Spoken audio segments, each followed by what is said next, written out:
Welcome. Today I would like to talk to you about which bike is the most suitable for yourself if you would like to begin motorcycle riding. So today we are going to look about bike types.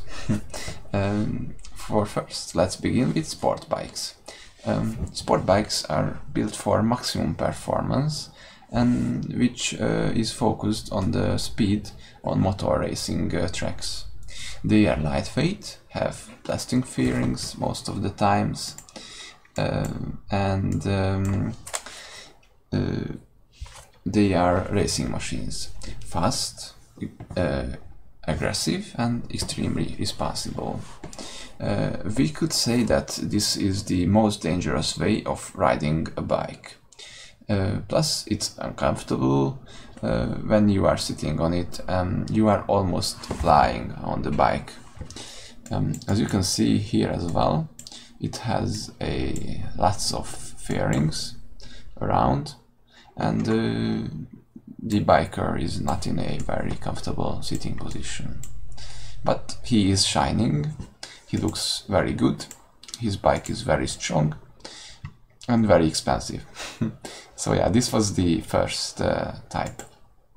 Let's check out the second type, which are the naked bikes.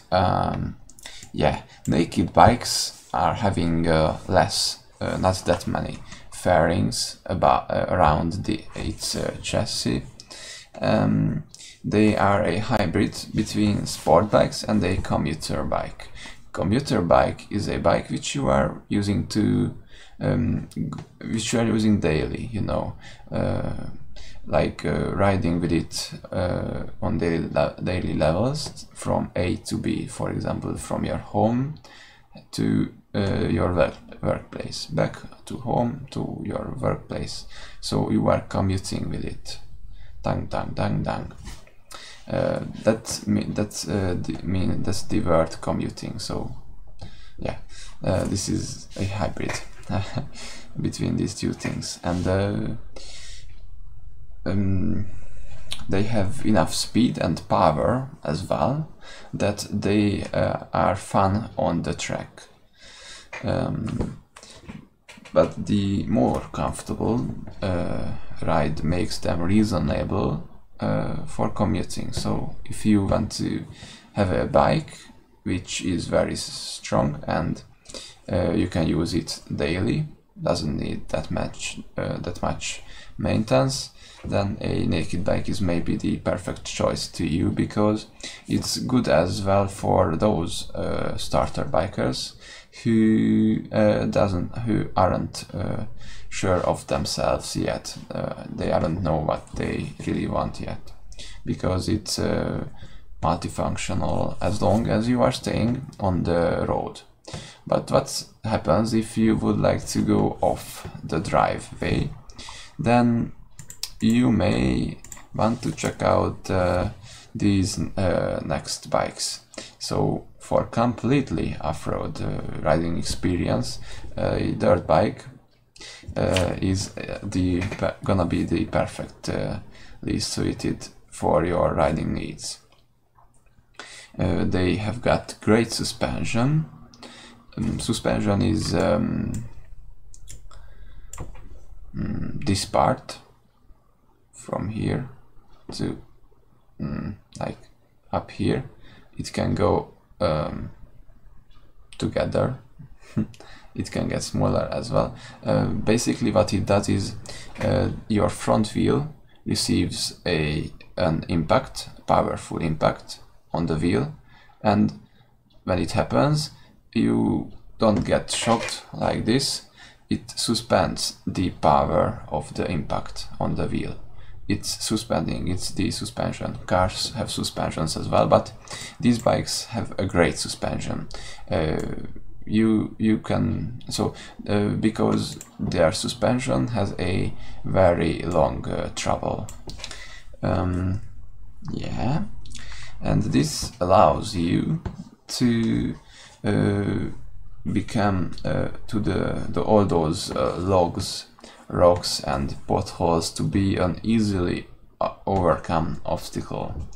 They sit higher than other bikes since they offer more clearance from the ground. These things are made to handle, these bikes are made to handle just about anything you can find out in the Mother Nature. They can bring to you to hard to reach places, even pretty far from the civilization, without any problem. But they are absolutely not street legal, and they require much more maintenance as well, due to the conditions of the usage.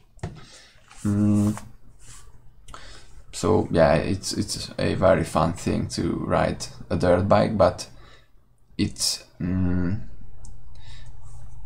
rather gives you a good time, but cannot be useful for traveling with it from A to B on the road, you know. So it's a free time usage bike. Since it is expensive to buy, expensive to maintain it after each ride, and it's not legal. You cannot even bring it on the road. Only if you are turning it into our next bike type, which is the Supermoto bike. The Supermoto bike is basically a dirt bike, but with street tires on it, and legalized by the government as well. So with Supermoto you can do things like this.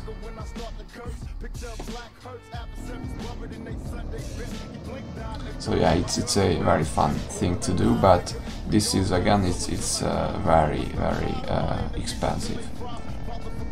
So it's rather a free time thing.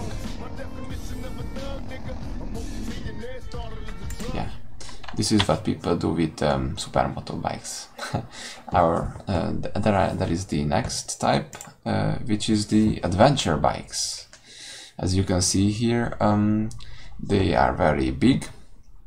They are the most expensive to buy, but they almost don't need any types of maintenance. Every bike needs, but they are okay without it as well, without maintenance as well. These bikes are designed to travel very long parts of road with them.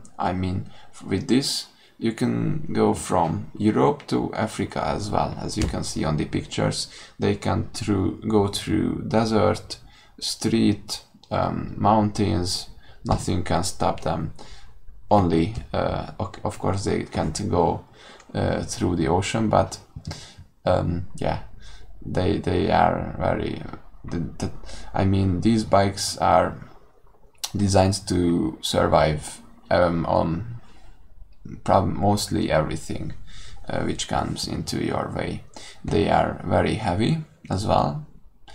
It's a bit harder to learn to ride with them, maybe, before you would like to do a big before would like to go to a huge motorcycle tour with them, you should take some time learning the bike before doing it, so you don't mess up your bike in the middle of the desert and cause some problems to yourself. Yeah. So these were the adventure bikes, and we have the cruiser bikes as the next type. The cruiser bikes are, for example, choppers and stuff like this. They are designed to go to long travels with them, but not on off-road as well. only on the road. As you can see here, these are choppers, for example. So these bikes are the cruiser types of bikes. They are very expensive as well. They have huge engines with much resonance in the chassis, and yeah, with these you can travel from Europe to Africa as well, but on the road, not through the Balkanic mountains, rather just on the main roads. You can see these bikes in the American movies, maybe most of the times. And of course there are the scooters. They are the cheapest ones. I mean, like this. They have even electric edition, as you can see. But they are rather just for, give me a second. So scooters have a very short range, and they aren't reliable and trustworthy, but they are the real commuter bikes which you can use daily, because they have a very low fuel usage. So they are the cheapest bikes to buy and maintain as well. They are almost free to use. So yeah, but I don't advise you to choose a scooter besides these many very good types of motorbikes. Okay, so I think that we covered almost all of the bigger motorcycle types, which you can find on the market nowadays. So yeah, I hope you enjoyed the presentation. Thanks for your attention and have a good ride.